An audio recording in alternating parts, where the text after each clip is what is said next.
everybody. I think we were a little laggy, but hey, everybody. This is Dominic D'Angelo of several outlets here today on the Premier Streaming Network, or if you're listening on your podcast feed, I'm on your podcast feed. And I am here with none other than Mr. Rob Van Dam for episode 20. 20. Can you believe 20 episodes, Rob? Can't believe it. Damn. Hot damn. What are we doing? I know, we're cooking, man. We're When are we going to get it right? Yeah. One of these times. It's going to happen. We'll hit it one of these times. Hanging in there. Yep, hanging in there, man. We're committed to at least do 21. Yes, I think so. Maybe lucky, that'll be our lucky numbers, 21. Maybe we'll hit it off and just be the flawless episode that we have, you know?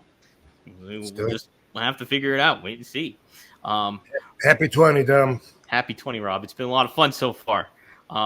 Hey, what a way to ring it in, too. Geez, you had a big show on last Saturday night. AEW Collision. How was it, man? How did it all feel? And being in that atmosphere and in your backyard, basically. I know a lot of people aren't mobile in the Michigan area, so maybe you don't have the crossover for Battle Creek next week, but maybe you will. Yeah. A lot of people did tell me that they're going to see me in Battle Creek as well this week. So I hope so. And of course, it was awesome. You know, that's part of being RVD and connecting with the crowd and being a hometown hero. It was fun. The guys were really cool that we worked with. And Hook, really cool dude, good energy. I heard a bunch of times that day after I heard it the first time that Taz and I teamed in that same building, the Van Andel Arena, 25 years earlier. So a full circle moment for the Taz family and RVD, I guess. So pretty cool piece of history, which I'm sure YouTube Chris already knew, but somebody said that in the daytime, and then I heard it 5 or 6 times, and it became one of the things to remember about the day. And I love that in the picture that went out on social media of myself and Hook, and they caught me folding my arms and doing a frown. And I just love that everyone automatically knew that was an impression of Taz. That was an inference of Taz. I just channeled my Taz, and everybody recognized it. Taz picked up on it, too. I saw he tweeted about it. So. Pretty funny. But all good, though, dude. This was the first match that I've had in a while where it hasn't been several months in between, because a month ago I had that match on August 9th with AEW, and this Saturday in my hometown in Battle Creek. Now I'm warmed up. Now it's only been a week, so a lot of people outside of the business might not know, because they might think the more you wrestle, the more beat up you get. But when it comes to just being conditioned to wrestle, then you have an advantage having a few matches in over the first match after it's been a while. It's always been like that. In Japan, I used to wrestle for a minimum of 2 weeks. I think it was 15 days in February. November was like a 5-week tour, I think, and that was really long, but there was 4-week tours, whatever, a lot of time in between for the guys that just wrestled for All Japan Pro Wrestling and didn't do indie shots when they were home or whatever. It would be like the first night when you come in, your body feels all stiff from the bumps, and your body isn't as conditioned if you've had 4 weeks off and now you're back to work again. But the second night, third night, boom, then you're back in, then you got it. So just a little insight for anybody that wants that kind of knowledge. Feel free to subscribe if you like that sort of thing. That's right. Rob, how did it feel? Like, were you more acclimated with the ring this time too, a little bit? Did you kind of get better feel for it all or anything like that? Was it like, okay, I kind of get the gist of how it all is? Yeah. Yeah. I mean, I got in there in the daytime and I jumped up to the top a few times to make sure that I was 100%. And the referee, it was the referee that had my match. The guy, I've known him and worked with him forever. That's a lot of the faces, a lot of familiar faces there, crew people behind the scenes and the boys. But it'll just be like, whoa, there's a familiar face. How you doing? Don't know how long it's been since I've seen that person or where I worked with them, but so many.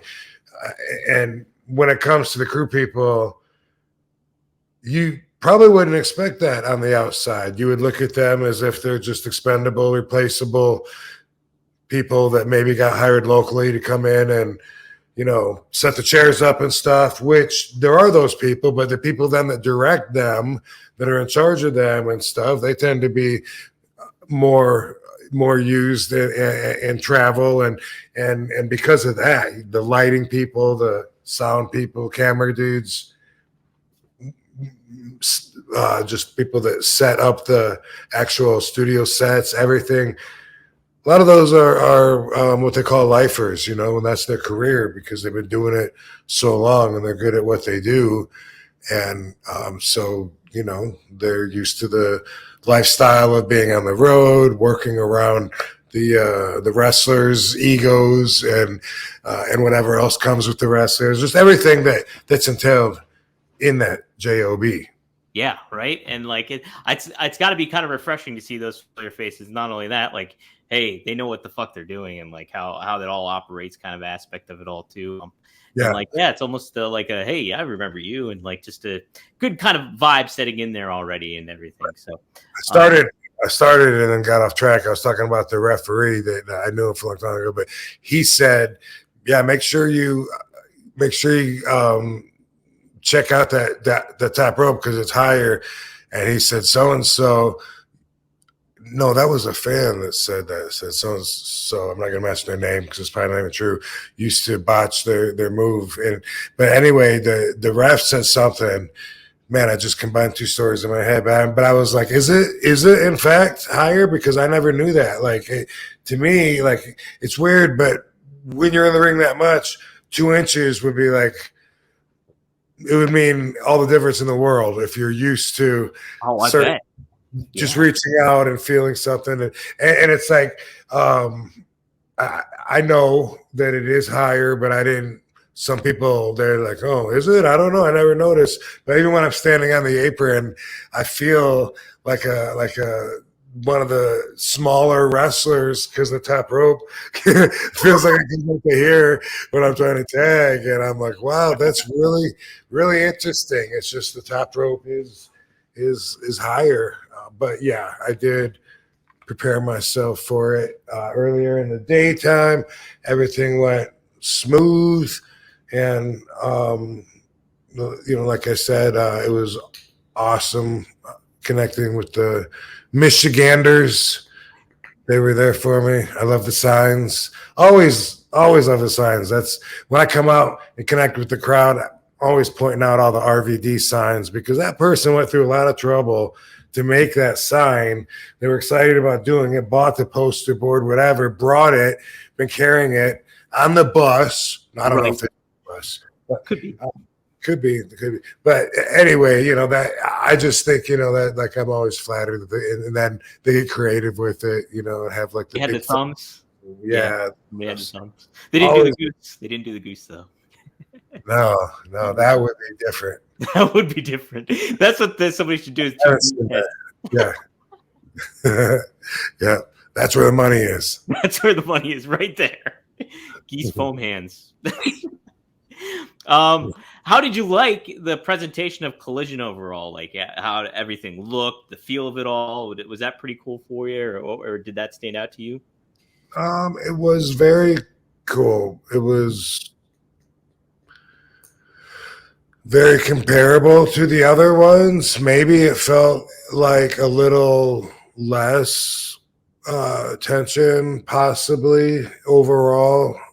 I noticed some of the guys that I was expecting to see weren't there, and I don't know who's on what show, but before when I had done Dynamite, I saw some of my peers like, um, Mark Henry. I saw Big Show, Jericho.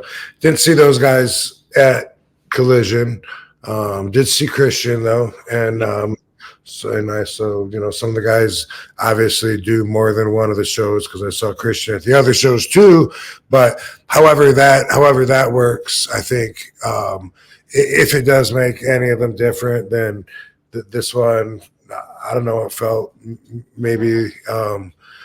I don't know if it's their C show, if that's what it is, or whatever, but it seemed like maybe just a little, I don't know. It seemed calm, easygoing. Everybody seemed to be having fun, in a good mood. Yeah. Not that I would say the other was hectic, but I mean, if I had to vote on which day was had better, smoother, happier energy, then I guess this day would get my vote. But. Nice, yeah. Collision has a pretty good identity overall and stuff like What that. a silly vote that would be, Yeah. And who would run for election? I don't know. It was good though. All good. Nice. What did you get to? I know so maybe some talent that was at Collision probably wasn't at Dynamite maybe the last time. Somebody like Brian Danielson, did you get to interact with him at all? Or Yeah, that's true. Mm-hmm. That's true. I did see him, and I'd seen him recently, but I guess it was at a convention. Not that you mentioned it, I probably would have thought that maybe it was at the AEW show, but there was a lot of AEW wrestlers at the one that I saw you at, Starcade. Yep. Mm-hmm. Starcade. So yep. Saw him there too. But yep. That would be affirmative. Nice, yeah. He's got a good energy to him always. It seems too. He's like very positive and optimistic. So yeah, I was curious to ran into him and stuff like that. Anybody else really stand out to you that maybe you didn't get to interact with or that you maybe saw in the ring this weekend or anything like that stood out to you? Anything special in that regard? Well, I thought that I was gonna see Cody. What? Cody, Karen Jarrett's son. Oh, Cody, yes. Mm-hmm. Cody Angle, yep. Yeah, and I was looking forward to seeing him, and had something that I brought for him because he's always really cool. And of course, RVD is his favorite wrestler, and Jeff and Karen are both so cool. Karen goes way out of her way to be super nice to me, and she's so classy and beautiful, and love her. Didn't see them. I guess they weren't on this show. Didn't see Taz. I was expecting to see Taz because I was with his son hanging out, corrupting him. How'd you corrupt him? What'd you do? Nothing. He's already corrupted. He's too late. It's too late. I did like that somebody said of that picture when they said that was the first time they'd seen him smile. So I thought that was right. Cool. You cracked him. You broke him. Yeah. He's always serious. He doesn't talk. He's very diminutive, but he's also not diminutive. I don't think that's the right word, but very like straight laced and like straightforward and everything like that. So you broke him. You got him. So, cool kid. Yeah, he is a cool kid. Yeah, he's definitely got that good vibe, and yeah, I think it has a lot of star power to him and stuff like that. So it'll be interesting to see how he develops over the course of the wrestling career, if you will. So, hey, I will. I guess I got to. So Tony Khan did a media call this past on Tuesday, so yesterday, for WrestleMania that's coming up in Seattle, and I got to ask about you, and I asked him his thoughts on having you there, and what's the potential of having you down the line there too. And this is what he said. Let me pull up my notes here because I copied and pasted. Tony. He was yes, he's very much into RVD. If I can find where I'm here. Let's see. Here we go. All right. So this is what Tony Khan said. RVD was a great part of it. The Michigan fans were very excited to see him. He got a great reaction in the live arena, and the show did a great rating. I think he's been here on a case-by-case, show-by-show basis. But we love having him, and I'd certainly be open to Rob returning in the very near future, as I said when I saw him this past weekend. He's doing a great job, and we'd love to have him back. So great to have Rob here anytime he's available to do it, and anytime it makes sense for everyone. So there we go, Rob. How about that? Woohoo! Yeah, woohoo indeed. That's a good report card. Yes. Hypothetically speaking, if he was having you on, like maybe not a full-time schedule, but a pretty regular schedule, would that be something you'd be interested in doing? Possibly. Yeah. Okay. Cool. I know it's just fun to see you on there, Rob. And hell, man, that singlet looked fucking badass. So. Yeah, a lot of people had very good comments about that singlet, and many of them said it was one of their favorites. So thanks to Joe Holland, as always. He's got that magic touch. Guy that did this skull here. That's right. Right. Oh, I'm pointing the wrong way. There it is. Right there. There it is. We'll figure it out. So, hey, yep. Yes, this weekend you're going Battle Creek, where the whole damn show is happening. Being back in Michigan for Grand Rapids, did it kind of get you excited more so to be back in Battle Creek the following week and kind of getting in that hometown vibe almost, so to speak, I guess? Yeah, you could say that. Mm-hmm. And I know some of the people for sure will be in Battle Creek. It's not that far apart. So if anything, the show in Grand Rapids hopefully drew some attention and might help kick some momentum towards BC.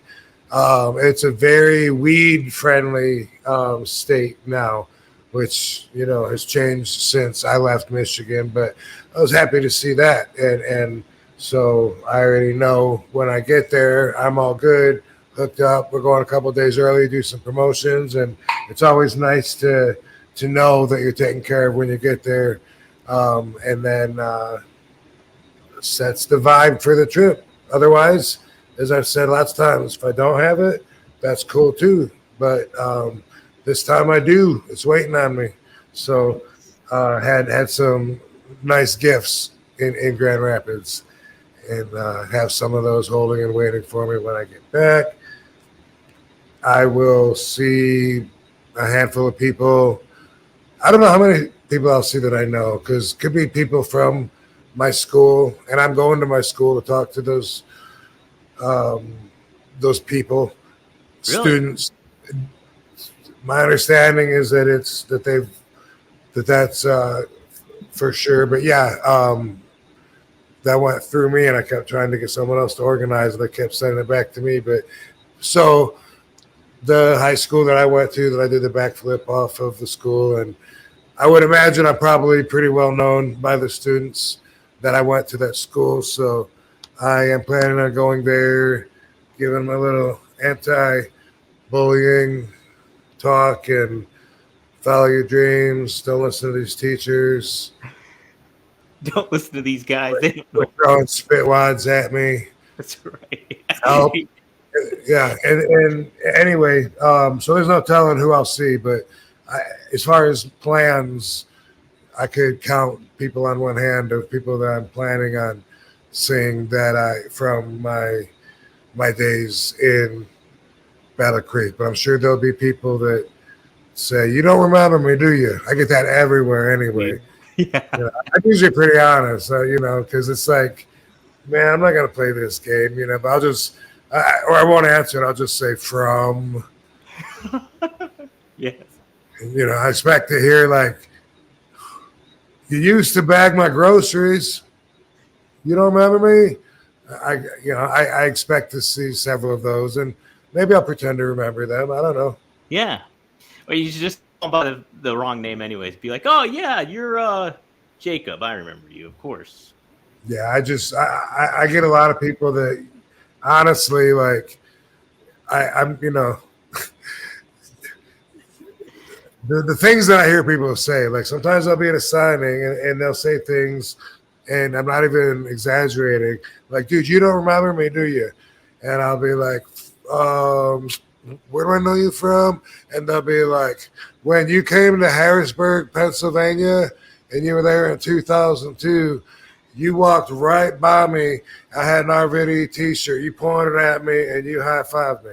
And they really expect that I am going to remember them from that, you know. And just between you and me, I might not remember that. Really? Yeah. Sometimes shit like that, you know, moves on to make room for other stuff. Right. It's like, how does the brain, if you're meeting that many people, there's no way you can retain like just like short moments like that and stuff like that. Dude, I forget people after a week sometimes. And I don't nearly meet as much people as you do. Like the worst is when is forgetting somebody's name right after they introduced themselves. God, I feel like such a dick. But especially you go to a dress where you're shaking everyone's hand, like, "Hey, I'm Trent. Hey, I'm John. Hey, I'm Bob. Hey, I'm Billy. Hey, I'm Mike." You know, and then sometimes you know, and it's good to meet you. Good, I'm Rob. Good, and then sometimes you know, it's like, fuck, what is his name? Like he just told me. And sometimes it'll just be one person, so you don't even have that good of an excuse, you know. It'll just be one or two people, and they'll be, "Hey, I'm Bob, I'm Peter, whatever." And they'll be, "Okay, hey, I'm Rob. I need to talk to you about this." And then I'll be like, "Hey, fuck, what's his name?" You know what I mean? Like I always feel like irresponsible, like come on, Rob, you can do better. You know, pay attention next time when someone goes out of their way to shake your hand and tell you their name. And so there is that too. But you know what also has always really impressed me is people with photographic memories. Oh yeah, crazy. It's amazing. It seems like it would drive you crazy. I know there's a lot of stuff I would hate to remember. You know, you got some memories that aren't going to be your favorite memories. No way. You know, these people seem to not forget anything. And I don't know how common they are, but I think of the actress that was on a TV show called Taxi in the 70s and 80s, like when I was a kid. Very popular show, Mary Lou something. And I've seen her being tested, you know, on talk shows, and it's amazing. They can pick a date, you know, November 19th, 1972, and she'll be like, ooh, okay, I just bought my brand new Ford LTD that day. I remember I was excited because, you know, and it's like, you can watch it like a magic trick and say, are they faking it? But it's a real thing. And I think like, wow, what a great skill that would be to have, even though it would haunt you at the same time. Yes, like there'd be so much shit you wouldn't want to remember, but then, oh my gosh, yeah, some people like it's amazing how they can just collect all that. It's like, I think Cal Ripken Jr. was known to like remember names, like the baseball player. He was always good with remembering names and everything. It baffles me. I can barely remember what I did this morning, like half the time. So, yeah. Now that you mention it in the sporting world, what was that one? Robert De Niro played. The Fan. Like, where he's that came up earlier for a different conversation, but the one where he was special and he would like know the numbers and he was going very, you know, going all the way, he would repeat, Raymond, come on. I might not have been Robert De Niro. I thought it was. Everyone listening knows what I'm talking about. Dennis Hoffman or Dustin Hoffman. What's that other dude's name? Is it Rain Man? You're thinking Rain Man? Rain Man, that's what it was. Yep. You remember that movie? I remember the movie. I've never seen it though, but I am familiar with it. I think the guy was autistic, but as a side effect of that, he had an outstanding memory which is common, like with those people, sometimes they make up for some social skills by having other amazing things that stand out. Sometimes it's the memory, but I've always been impressed with that. I wish I had it. If as much of a curse in that would be in some ways, I wish I did have it though. Nonetheless, it's just a pretty cool superpower. It would be, really. That would be a neat Mortal Kombat skill to have. It's just good memory. I don't know how you could translate that into fighting, but I don't know. Now we're gonna fight crime and stop evil, but we'll get some Trivial Pursuit contest. Fucking rocking it. Rob, I as I usually ask, did you watch any other wrestling this week besides Collision?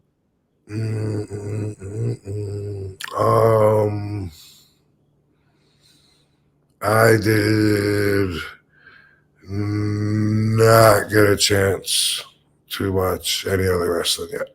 Short turnaround. It was Saturday, and we're recording on Wednesday too, so it's kind of Yeah. tough. You know, you had a busy week. You were already telling me. So, well, I did want to ask too.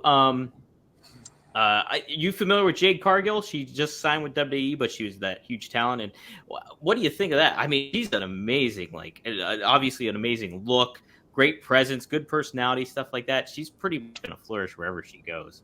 I just wanted to get your thoughts on her real quick, if they had any. Yeah, I think she looks like money to me. You know, she looks great, looks marketable, skilled, and so I'm not surprised that WWE would want to pick her up, and I don't see what would be keeping her from being a huge star. She's very magnetic, and it's cool to look at her. So in a different way than like say China years ago or whatever, because she's different, and she's like more feminine and there's like a sexiness to her, but she also looks badass, tough, incredibly fit, and I saw the match where she wrestled with Shaq, and and it was like, I don't know if that was her very first or one of her first, but I could tell from that that she definitely had potential to have somebody show her the right way, Right. because you couldn't go through just one match like that if you were hopeless. You couldn't do it. No way. Yeah, and I know she was like a natural athlete. I think she was like a volleyball player or something before going into like a real almost professional, and her husband was a professional baseball player too. So it's just like, man, yeah, the look she has, she definitely she's like the 5-tool player almost, it seems like. Yeah, not knowing a lot about her, I'm a fan of her from what I know. Yeah. I've been in a room with her a little bit. I don't think I've actually met her. I don't know, but yeah, like I said, she's got that it factor.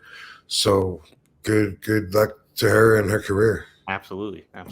Somebody else I wanted to talk about too, and you mentioned it on the Chris Van Vliet interview too. He brought up Matt Riddle, who just got released by WWE. But I know you had a little interaction with him. You knew him from Ultimate Fighter, and you knew him even before he got into wrestling, right? So, you don't know. I think you told Chris that you didn't know him too well from a personal standpoint, but he's a very talented guy too. And I think whatever he decides to do, whether it's MMA again or wrestling, sky could be the limit for him too, I think. Yeah.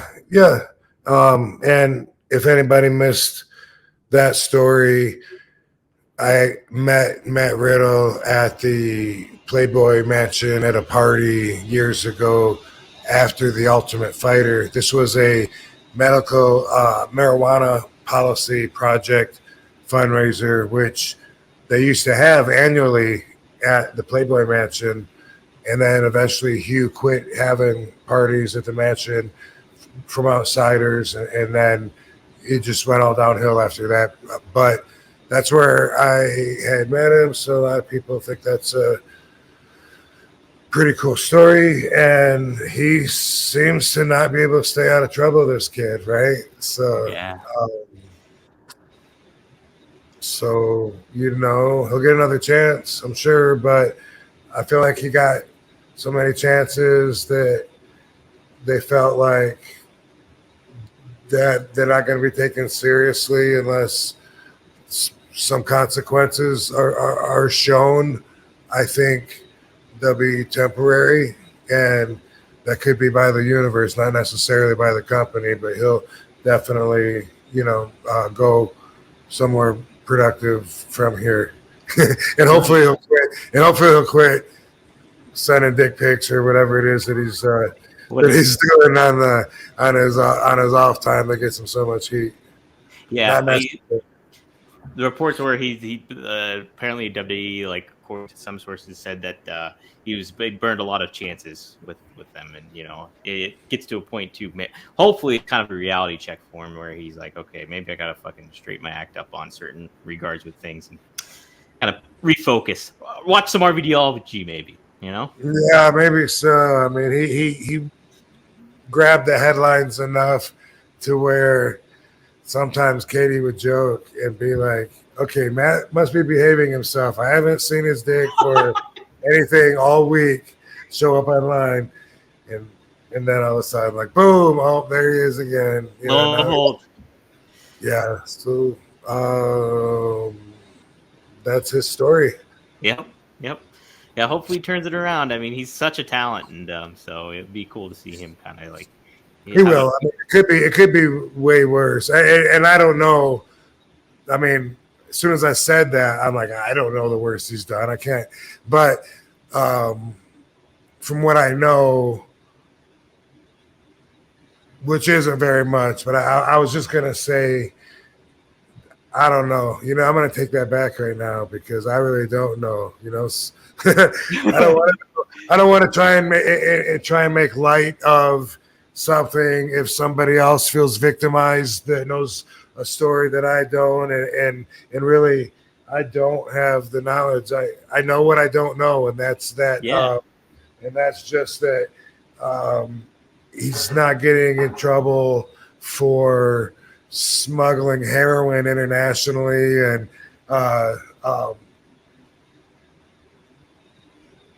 what do you call when you sell people?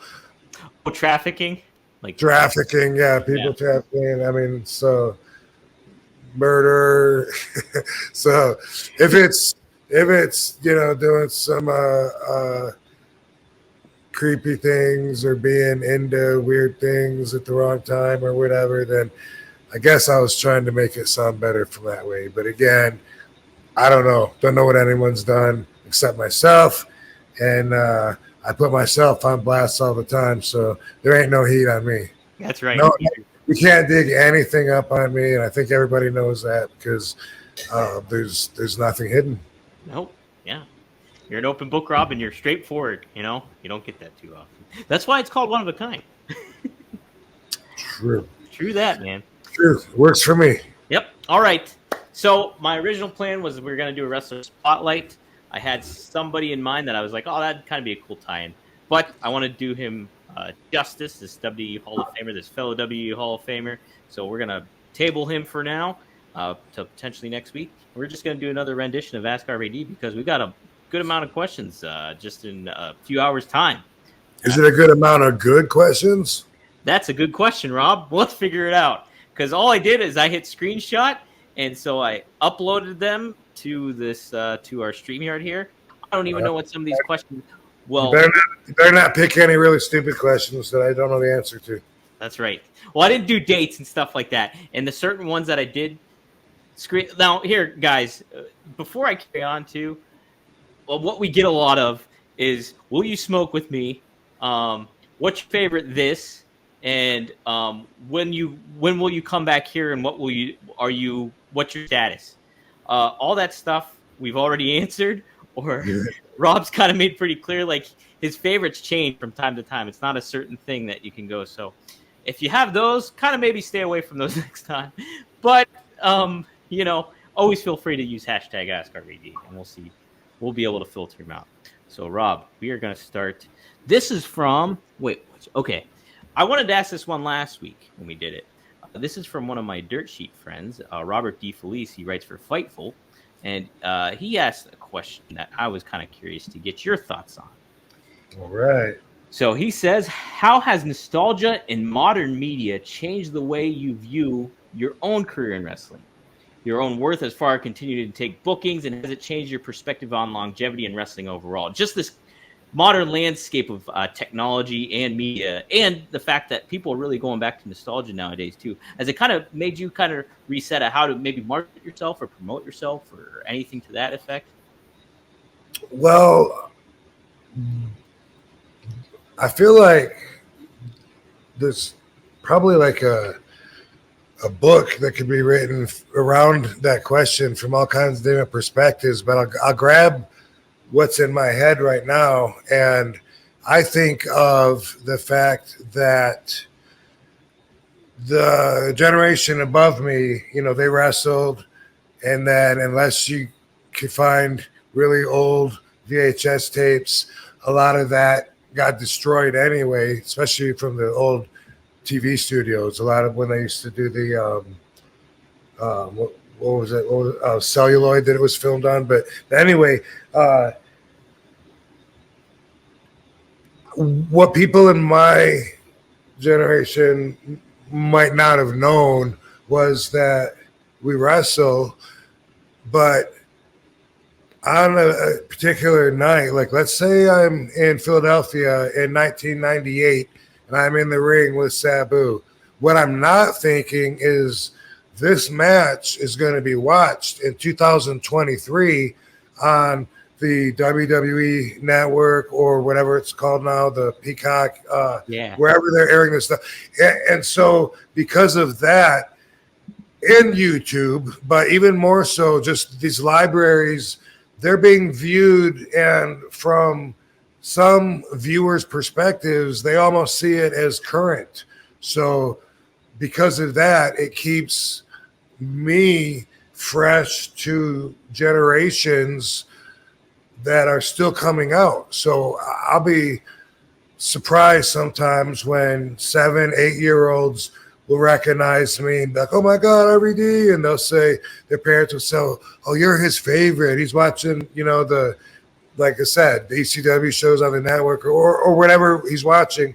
And it's like, to me, that's amazing because they can move forward from there, but they're still 25 years off. And then sometimes they might be surprised if they see a picture of me or something and see that I'm older than I was in 1998. And it's because they don't really understand that what they're watching, Same thing with porn. You know what I mean? Like when you're looking at a really hot chick on porn, you're thinking, oh my God, I love her. You're not thinking that she's really 89 right now, that she filmed that back in 1964 and now she's you're not thinking about that's part of your fantasy. We want them to live forever in that moment. Yeah. And that's what being an image is all about, is not having the whole 3 dimensions and living in actual life, but just being whatever you are to the beholder. That's what being an image is always. Yeah.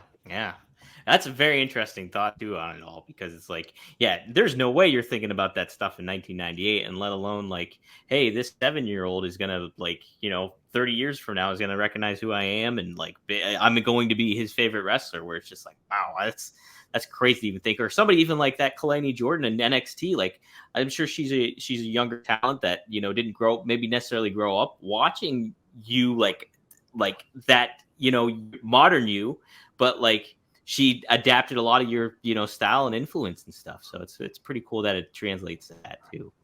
So really cool. Yeah. Pretty darn cool. All right. This was an interesting one, Rob. So this is in regards to one of your singlets in particular. Thoughts on this gear and the story behind it. This one in particular, Rob. This is not like your typical singlets going on. What do you have any memories of that one? How that one came to be?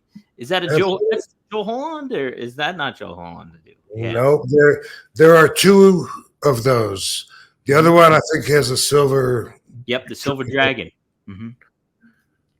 I think just the 2. And so here's the deal with that. When I came into WWE in 2001, just like every other moment in my career, I have a flooding of people offering me their opinions on how I should change, fit their values.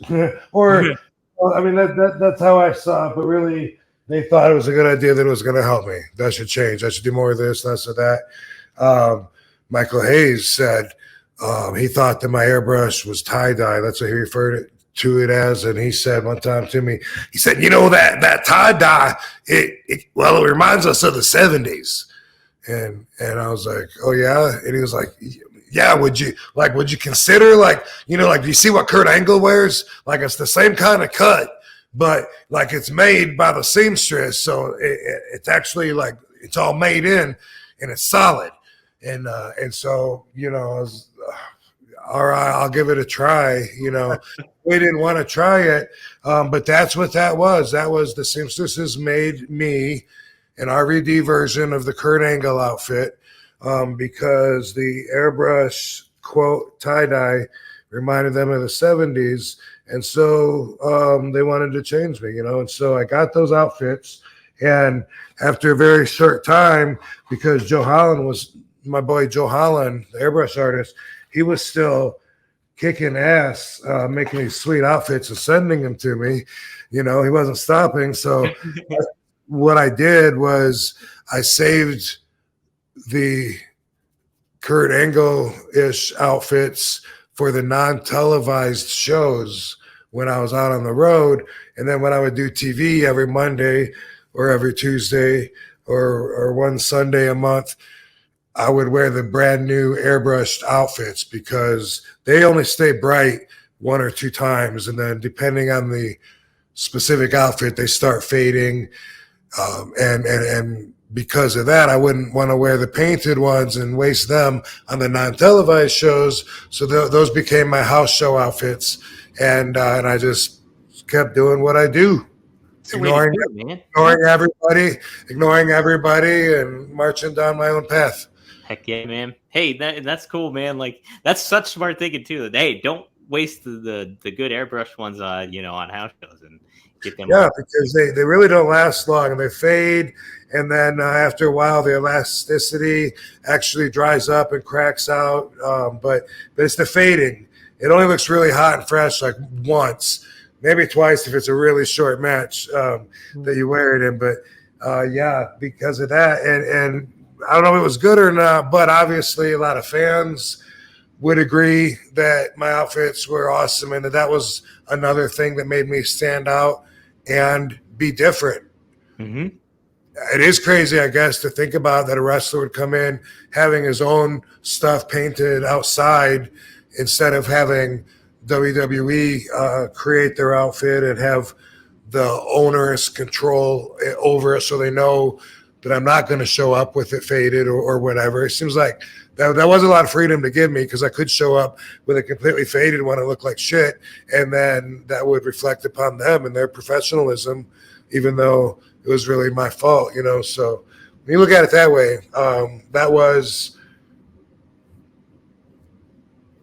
it was some leverage over being just one of the other guys, Right. And the action figure people loved it because they could make so many action figures out of me because of my different outfits, just like Rey Mysterio.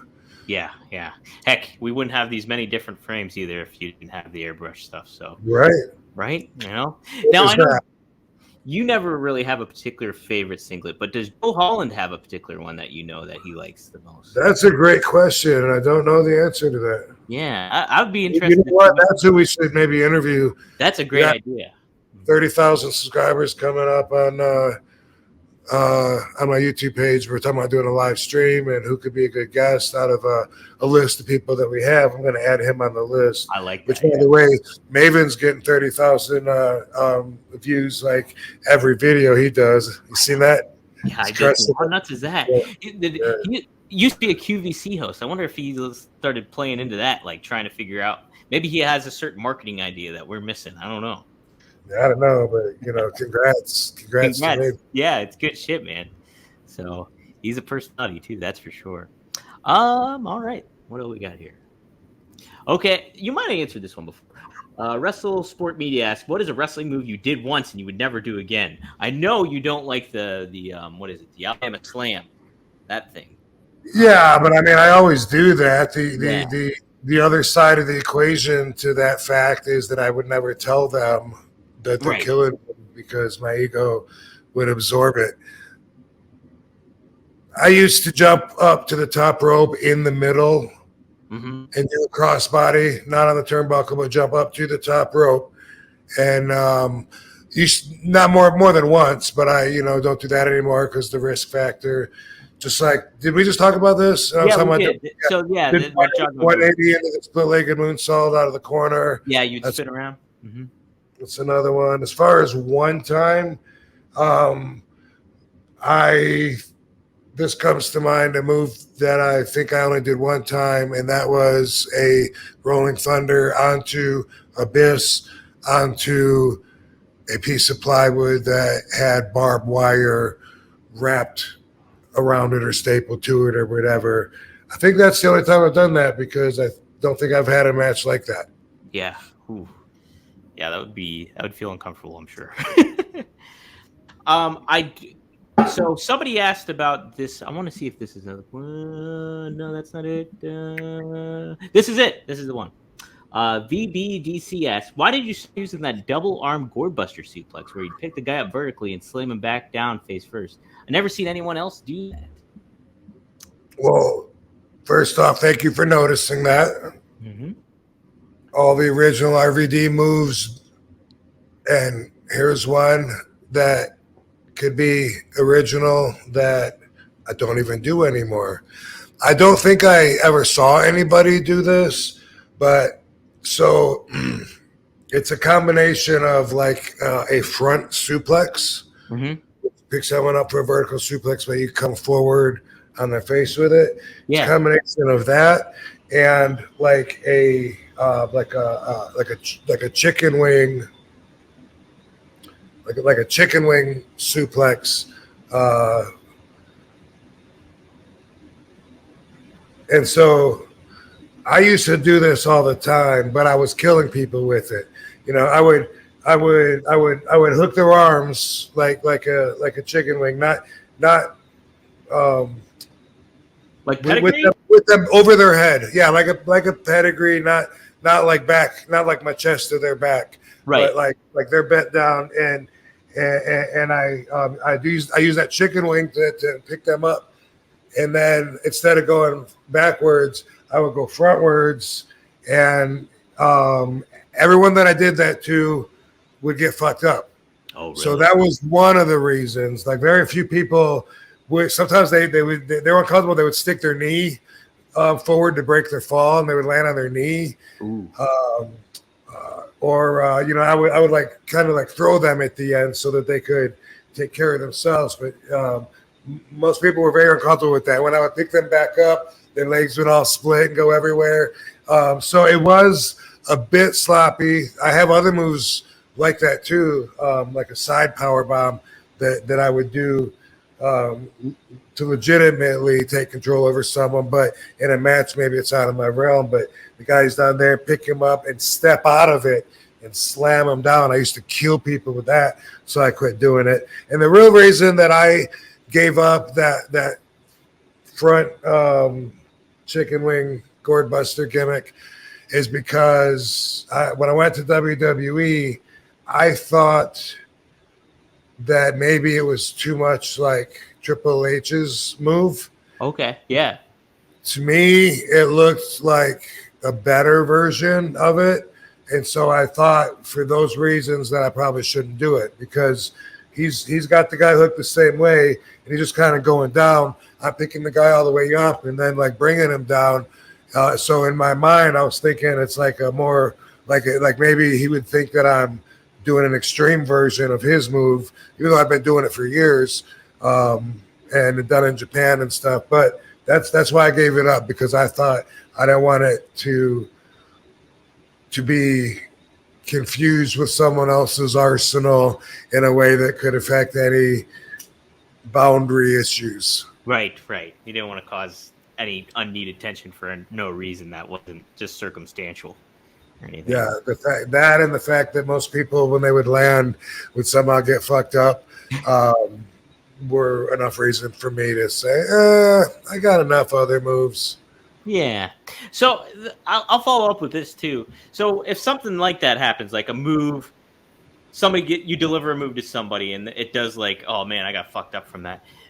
Is it just a matter of like them after the match being like, hey man, that move kind of fucked me up pretty good, or like, and then you just kind circumstantial. It's completely circumstantial. Yeah. You know, just like you would imagine. It could be great energy, could be funny, could be like my bad, could be anger. You never know. You know? Yeah. I some of the way the style is now, it's like I've had someone try to do a move to me, and it was so damn confusing to me. Him trying to explain to me how I was supposed to take this move. I go like I'm going to hip toss, but then I reach down here between your legs and I grab this arm and I pull it around here. And then like when I grab this and I pull up on here, like jump, but don't jump that way, like jump. And then like lean, but spin into this way while I do it. And what I'll do, and I'm like, can you do this move to me or not? You know, right? Am I doing the move to me? Because no. Boom! I escaped my own move. Didn't even have to go out there. I'm already done. You don't even have to come out, man. I got it. Yeah, I did it. I escaped it. Didn't work. It didn't work. All right. But also, yeah, I mean, there's been times where, you know, like I've knocked people out in the ring and didn't know how they were gonna react, or potatoed them really bad and didn't knock them out. Even like with Ryback one time.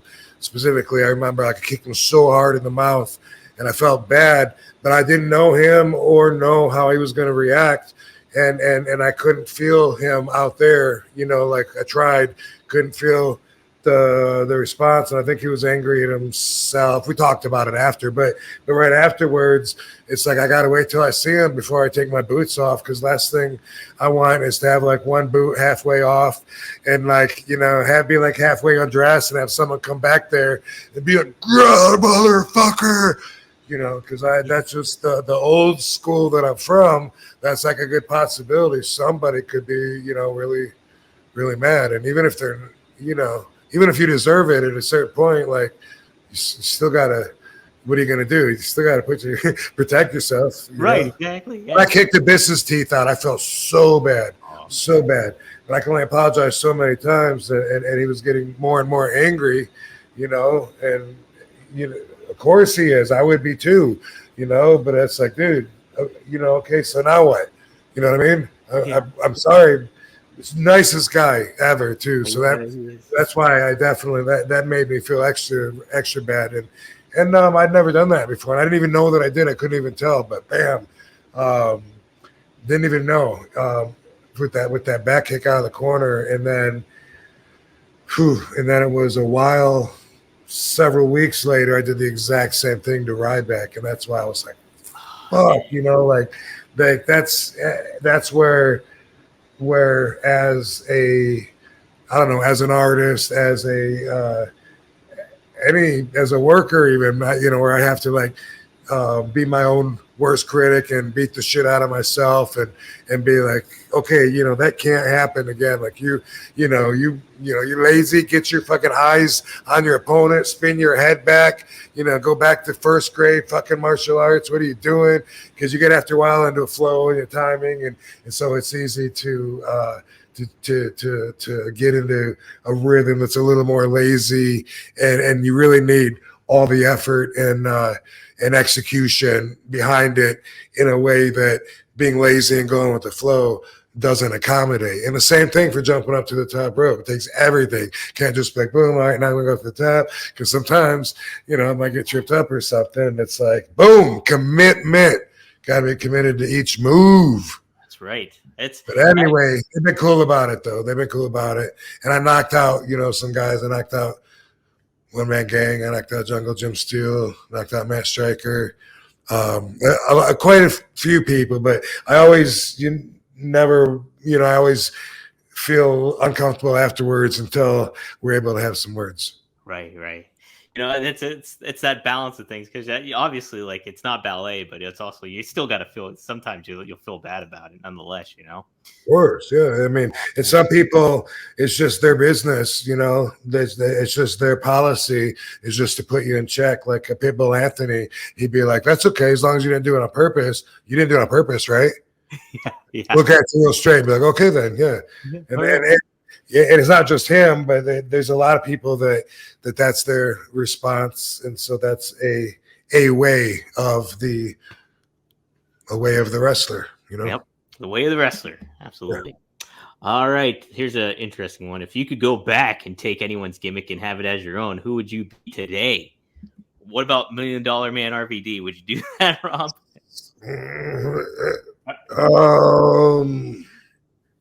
I would be Robbie the Barber Beefcake.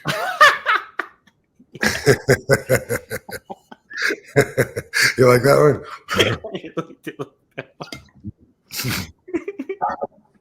Oh, perfect.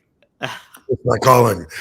That's your calling. You're coming out with big fucking scissors. Oh, that's perfect. Carlos asks, have you ever heard of a wrestler being addicted to the blade in ECW? Well, you mentioned Balls Mahoney was pretty into bleeding, right? Is there anybody else that was like that too, Rob? That's what they mean, right? Yeah. Someone that really like to do it is often themselves and like, yeah, kind of like it's almost like every match or something like that where they want to do it. New Jack looked like he did, you know what I mean? Like looking at his forehead. Sheik was like that, the original, at least the years that I saw him. Abdul the Butcher, same thing. In ECW, though, as I mentioned recently a few times, when I would be wrestling Balls Mahoney, he wanted to blade every match, and I am never for it. I'm never. It's never my idea. And if someone says, "Hey, how do you feel about me doing this?" I'm always going to say, "I don't think it needs it." And I mean, there might be exceptions, but I mean, that's how I'm going to mostly feel. And then if the question is, "Do you mind if I do it?" Then I'm probably going to be like, "You really got to do that? Like, you really think it needs it?" And then, for some people, it really means a lot to them. Like that's part of their dream is to get color out there in a match. I don't know, like whatever, dude. But Balls was like that, and we would be like, "Come on, Balls, like not tonight, dude." And sometimes my evil ex would even talk to him before a match because she'd be there and she'd try and hit it from the blood safety perspective, I don't know what he's bringing home, if he makes blood, like everyone knows you with those two nasty rats last night or whatever, and boom, boom, boom. But whatever. Besides him, I think Cronus liked to do it a lot, but addicted is a very strong word, though. That is a pretty strong word. Did the Sheik teach you how to do it? No, didn't do it. Mm-mm. No, sir. That was not something the Sheik would ever expose to us. We were never allowed to even look in his briefcase. He had it open. He had it open one time. This like I think my fourth match in Vermont, I think. And Sabu and I kind of like were sneaking up behind him to look over his shoulder because we wanted to see in his briefcase. Yeah. Because he was so kayfabe with us, and we were looking, and he saw us and like slammed it shut, and we ran like mice. Like, what are you looking at? We were like, down the hallway. It's like the briefcase in Pulp Fiction or whatever. Right? Yeah, totally. Yeah. Yeah. All right, what do we got next here? Okay, I think you might have mentioned this before. Dismiss abysmal. What's the difference between stiff and snug? Bruce Pritchard says that Vader was stiff, but RVD was snug. Is there a difference, Rob? Well, if you want to put a difference on it, snug is going to be a little more endearing, a little more friendly. Snug is going to refer to a style where you're going to feel everything. It's going to be impactful. It's not light. Compare that to stiff. Stiff tends to refer more to too snug to the point of where possible harm is a good possibility, like wow, this guy's like really stiff. maybe, you're probably going to have like some bruises and stuff on your legs from his kick. His kicks are stiff as fuck. You're going to, you're going to watch out for those, and don't let one catch you in the jaw, might knock you out. So yeah, if there's a difference, then it's that. Like stiff would be a little bit less complimentary to be referred to as being stiff. Stiff comes with like a stigma that sounds like unappealing to work with, maybe, where a snug could be more like, hey, I love that snug style, man. Boom, that's where I prefer it. So little difference, but if you were to interchange them, then I would like you. I wouldn't have no. Yeah. Would it kind of be like more? Would it be fair to label it like a little more reckless, or is that? It could be. It could be. You know what I mean? I mean, everything's subjective. You know what I mean? Mm-hmm. I could call myself stiff, and then have someone else say, "Nah, you're not really stiff, Rob." I'd say snug. It's like, oh, okay, but now we're just two people arguing over which word to use to describe it. Right. But if you ask someone whose nose I broke, he might tell you he thought that I was a little stiff. Yeah. Okay, yeah, definitely subjective. All right, let's see. We'll do a few more here. Okay, I put this one up because I knew you weren't going to be there. Chris Chaos says, are you going to be in Seattle at Wrestle Dream? Chris, he is not. He's going to be in Battle Creek, Michigan this weekend. So there you go. It's a popular weekend. Chillicothe, Ohio has a show September 30th. The little guys, the little midgets, I can't remember what their promotion's called, but they come out here all the time to the strip clubs. They got a show at the Nerd, and I think maybe a Deja Vu too, and won't be able to do it, dude. It's a popular weekend. It is a popular weekend. Yeah, September 30th, really happening.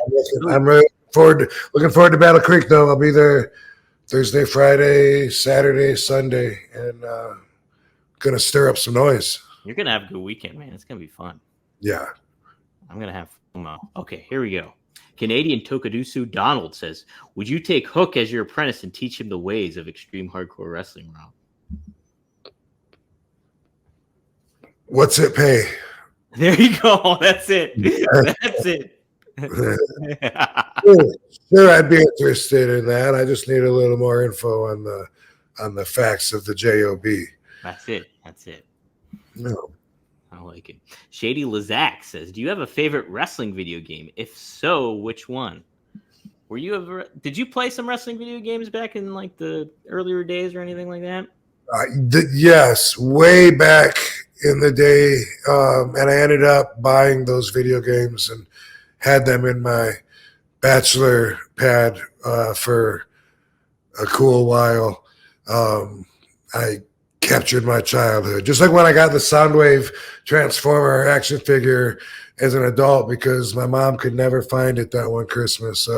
I got it. I don't know what to do with it, but so one of them was called Matt Mania. Okay. I think But sometimes, Matt Mania had two different versions, because one of them was also called Mania Challenge, and the difference was in one character. I think one of them had the Golden Hawk at the end, but it was Coco Savage and the Piranha. There's a karate dude. But I used to me and Dango would get hooked on one video game per year that would be like, whether it was at our bowling alley or was at the campground, and we would both spend so much time that we would just master it, and it would piss everyone off because no one else would be able to play. And Mania Challenge or Matt Mania was one of those where people come up and they set their quarters up, and that means they're next because they're waiting. But we'd put a quarter in, and we'd be there for 45 minutes. Because we'd find like a flaw, like you could run and shoulder block them over and over and over. Every time they start to get up, you could do a running shoulder tackle over and over until their power drains all the way down, and then just beat them. It's not as fun, but once we found that, we could get through anywhere. You know what I mean? And so that was one of those. And then also there was a tag team game that I bought. They had like the buttons that you hit, and the artwork was like rip off of WWE wrestlers. Tag Team Challenge, maybe, or Tag Team Mania.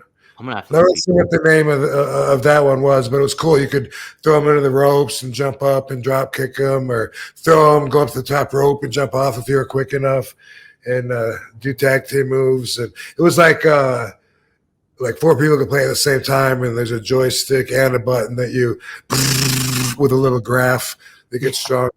Can't remember the name of it, but the other one I'm sure was Mania Challenge or Matt Mania, depending on which version of it that you played. What was it? Do you remember the one? I know it's been popular too, like from nostalgia fans and like vintage video game fans. The one that had like Starman, where it was like a pink guy that had a blue star over his face. Yeah, I think that was Nintendo or maybe even ColecoVision. Yeah, that was so Starman, I think it was called Starman. Because then there was I think there was almost like an Antonio Inoki character too on there or something. But I remember that game. That was way back. Yeah, I did play that, but oh my god, dude, I must have been 7. Oh, God, it's been so long. Yeah. Yeah. I will say, so back in the early 2000s, there was SmackDown Here Comes the Pain. And I would always play as you because there was a triple threat with me. My 2 brothers, we'd always do triple threat ladder matches. And one of them was Booker T. The other one was The Undertaker. But you were just kicking ass at it. So I always took you. Got all the moves, right? You had all the moves, man. That was before everyone else stole all my moves. Now you don't even need RVD in a video game. They just rip off my outfit, my ponytail, everything, and call me whatever, and rob the barber beefcake. Rob the barber beefcake. I am definitely going to Photoshop something. All right. 2 more questions will do. Boom. Ashley says, since you had so many great wrestling attire, do you have... Yeah, this is the inverse question. Did you have one that you disliked the most instead of all the things that you had? Was there one that you're like, was it the house show ones? Yeah, that's an interesting question. What can I grab from my brain, if any? Man, I mean, there was one where the paint came off the very first night. Probably going to go with that. You're not going to know which one it was, but it had like green and yellow. I think it was a gray outfit, but Joe was still learning. Sometimes he would make mistakes, and he was learning how to set the heat on the airbrushing. And this one, he didn't set the heat right before he put it in the package and sent it, and it was just peeling off on my very first match. It was already coming off, and I was like, oh, man. And he told me to send it back to him. He said it, but it was like so fucked by the time I sent it to him that I don't think it was even savable. But that comes to mind.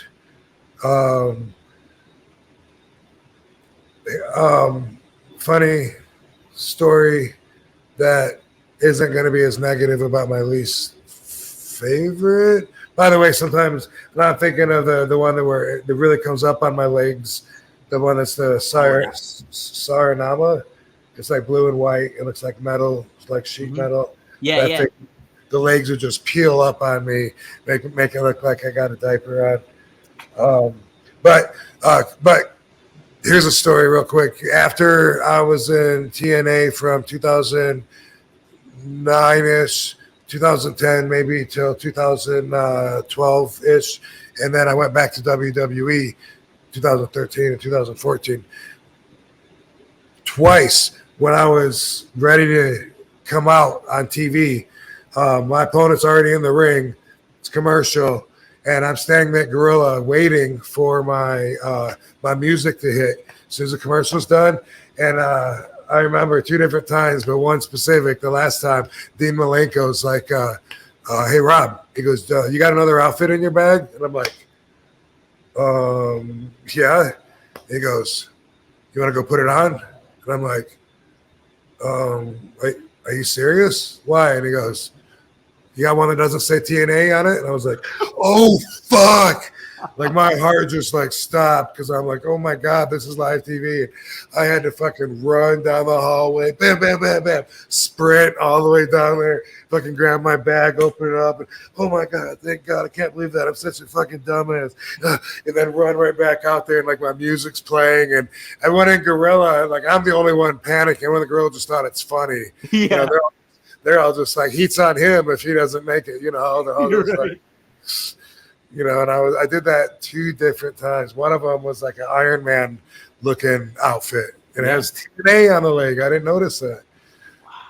Yeah. Oh, the Iron Man one's cool too. Yeah, I've seen that, the one in TNA, that one, and that has to be. I mean, that's an easy mistake to make, though. I mean, if you're having so many of those singlets and stuff like that, it's like, okay. Well, thanks, but all right, one more. I don't even know what we're going with here, but I'm clicking on one. Dark Nola says, "Oh, okay. Is there an unspoken rule for wrestlers today not to use any of your kicks like the Van Daminator or the Van Terminator? I just had this conversation the other day about how I don't think I see anyone using your moveset outside of the Frog Splash." Rob, there's not really an unwritten rule, is there? Do people? I'm sure people would ask you if they could use it a lot of the times too. Sometimes. But so the answer is not only no, but I see people doing it all the time. I see it on Instagram. I see the girls. 2 girls try to do the Van Daminator, and the crowd kind of shit on it because it wasn't the best. But in the Van Terminator, one of the blondes, neon blondes, the really nice kids. I've seen them forever. There's a guy and a girl. Pretty sure they're boyfriend, girlfriend, but they could be brother and sister or both. They are from the South, but but that guy will run down the rope, halfway and then jump off and then do like Event Terminator or whatever. But I see people do it all the time, I think. But if it's a respect thing, then I'd be surprised. But people are doing it. People are doing, I mean, they're trying. They're trying, yeah. But no, and they do. If I am on a show, then usually out of courtesy, someone will ask, especially if they're on earlier in the show. Someone will say are you doing the Van Daminator? Or would you mind if I, it's like, it's called the Van Daminator. What the fuck are you doing? Get out of here. Get on out of here. I don't want to hold nobody back though, because I've never been someone like that. But that happens though, and that is how I feel sometimes. Yeah, I don't blame it. Jeez, I remember the first time I saw the Van Terminator, I was like it was like the first move I really was like, holy fuck! Like I didn't even know it was kind of possible to do something like that. Right. It's just right. You gotta think outside the box. Yeah. Know what's possible. Yeah, I never seen anybody do it either. Yeah. It was like I would crouch my opponent on the top rope, right? Yeah. Fonzie would hold the chair over his face, and then I would come out of the corner that dude's facing, and I would jump up off the top rope and do a flying one-legged kick to the chair, and I kept pulling the dude back further and further every night, challenging myself. Yeah. And then I was like, wait a minute, I can fucking clear this ring, Like, let me, Roadkill, come here, I gotta try something. Roadkill, get on over here. Yeah. Hey, Sal Graziano, get your ass over here, big man. That's funny shit. All right. Rob, we're not doing an RVD all this week, correct? So, but I do gotta make it short. I gotta travel in the morning. Right. And so, but I will say for this week, humility. I always try to keep that in perspective, especially laughing at yourself, kind of being like, all right, and just kind of accepting your flaws in a lot of ways, I think is kind of the neat aspect of it, but kind of making it into a joke and kind of having fun with it. It's like something that I always kind of factor in. So it's always helpful to do that. And if you're able to laugh at yourself, you're kind of able to kind of move on from whatever's bugging you too when it comes to certain situations of that. So that's what I got, man. So yeah, dude. So hopefully that came into play and you were reminded of how important that is, because the reason it's important is because it's instinctive for our ego to throw up a defense wall anytime our image is being challenged. Anything about us. Someone could say we smell bad. I do not. Fuck you. You smell bad. But you know what? Maybe you do smell bad. Is it possible? You know what I mean? What if you're like, oh my God, what if you got cat piss on your t-shirt? But instinctively, it's really ignorant if you think about it.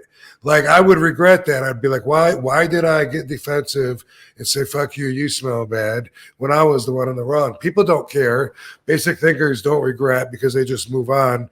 But for me, that'd be something I try to fix about myself. It could be somebody could say you look bad. They could say you sound bad. They could say you smell bad.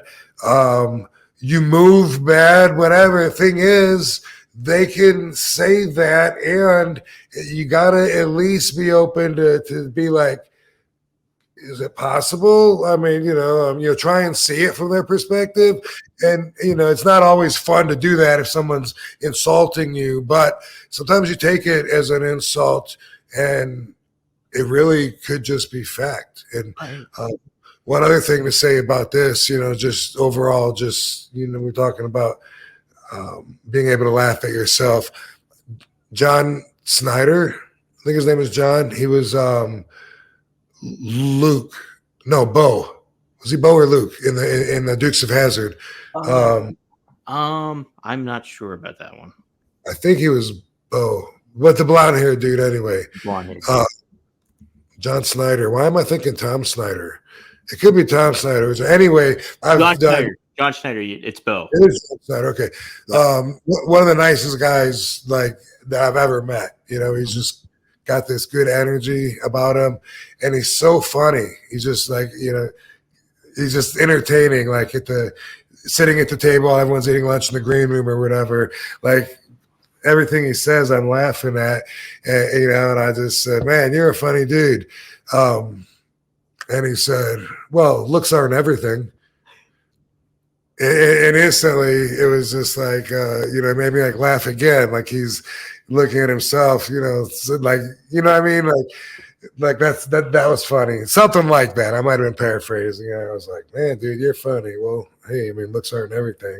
As if I say you're funny looking, but you get it. But anyway, it was just an example of being not such a tight ass about yourself, right. Be able to laugh at yourself, be able to at least allow some criticism of yourself without automatically going into defense mode, because there might be some truth to it. Mm-hmm. Right. Yeah. And that's funny too, because it's like people that take themselves too seriously. You look at stand-up comedians and stuff like that. Like that's usually what they'll go after, people that take themselves too seriously, It's like, right. That's a good target. Comedians will start off talking about their big nose or whatever and make fun of themselves a lot of times, pull out stuff, oh, what are you kidding? I mean, going through school with a beaker like this, you think I didn't have it rough? What? And it's like, hey, he made it okay to laugh at him. Yeah. Right. We like it. But yeah, I'll bring one next week because I like the feedback, and I know people have told me that they're listening and applying, and so that makes it all worth it. We're just doing a little shorter version, and on the shorter versions, sometimes we'd be skipping the new RVDology, but we talked about last week's, right? Am I right? Am I right, Dom? That's what we're doing. That's what we're doing. All right. Cool. So hey. Yeah, we'll get it for you guys next week, potentially. Rob's got a busy weekend up ahead. Battle Creek. It's going to be fun. That I'm sure that I wish I was there to see it and everything. Battle Center Arena. Battle in the Creek. Pure Pro Wrestling. September 30th. Somebody, a talent, was asking me too. He messaged me on Instagram. He was asking who runs that. Do you know who runs the whole shindig for that, Rob? I do. Okay. Maybe can I get that from you off air potentially? Was it the Neon Blonde? It might have been. Yeah, it was it. Facade? Is that it? I think that might be it. All right. Okay. Because I got a message. That was and it. I gave. Okay. Yeah. Mm-hmm. Yeah. blonde haired dude who wears a neon green, and yeah, exactly. That's him. That's the Van Terminator, but made it his own version of it. So we're just talking about him, man. Wow, how about that? It's all relative. It's all relative. All relative, man. Cool. Well, guys, if you like what you're hearing or watching, you can watch us early every Friday at 4:20 on the Premier Streaming Network, or you can check out rvdpod.com. We have all the clips up there. And hey, we got a new spot too on Rumble. We got full episodes popping up on there. I'm going to be making that a regular occasion every Monday at 4:20 p.m. You'll be able to watch the new episodes of RVD every Monday. Right when the podcast drops, you'll be able to check it out on Rumble too. So go to rumble.com. We'll be sharing the links on social media all over the place. So be sure to check those out. Sweet. Nice. And I am stoked for my match in Battle Creek. Body's feeling great. There's no room for any of the naysayers anymore. I mean, we pretty much snuffed them out like last night's campfire. You know what I mean? Like, psh. So all positive energy going in. And I'm looking forward to wrestling with Brian Cage because I have a lot of respect for that young man. He's very impressive, and I know he can take a decent kick to the chops. Oh, he's gonna feel it, man. He's gonna feel it the whole damn show. Or stiff. Mm-hmm. He'll figure it out this weekend. We'll ask him after. Yep, we'll ask him after. We'll get Brian Cage's opinion on it. Right. All right, guys. Hey, we'll see you next. You're welcome, Rob. Yep. Thanks, everybody. Let us know in the comments if these short ones are cool or you prefer them being longer with the RVDology or what you think about this guy. Or Joe Holland artwork. Let's get Joe on here. We got to get Joe Holland on. Why can't I can't point anywhere. He said he's done probably 300 outfits. Isn't that amazing? Holy shit, that's crazy.